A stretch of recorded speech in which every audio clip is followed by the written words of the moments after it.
નર્મદાના રાજપીપળા નગરપાલિકાની ચૂંટણીમાં આ વખતે એક અનોખો કિસ્સો સામે આવ્યો છે, જેમાં ચાની કીટલી ચલાવતા ગીતાબેન પાટણવાડિયા કોર્પોરેટર તરીકે ચૂંટાયા છે।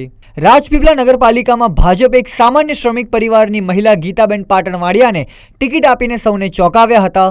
રોજગારી માટે ચાની કીટલી ચલાવતા ગીતાબેને પોતાની સાદગી અને મહેનતથી મતદારોના દિલ જીતી લીધા છે। વિશેષ વાત એ છે કે ગીતાબેન પોતાનો ચાનો વ્યવસાય ચાલુ રાખશે અને તે જ સ્થળે નાનું કાર્યાલય બનાવી લોકોની સમસ્યાઓ સાંભળશે। રહીશોને આશા છે કે એક સામાન્ય પૃષ્ઠભૂમિ ધરાવતા પ્રતિનિધિ તેમની પાયાની જરૂરિયાતો જેવી કે રસ્તા, ગટર અને પાણીની સુવિધાને વધુ સારી રીતે સમજશે। આજે હું 35 વર્ષથી ચાની લારી ચલાવું છું। તેમાંથી મને નગરપાલિકાની ટિકિટ મળી હતી, તેમાં અમે બહુમતીથી જીતેલા છે। તો અપેક્ષા છે બધાને કે આ બેન સારું કામ કરશે, એટલે બહુમતીથી અમે જીતીને આવ્યા છે।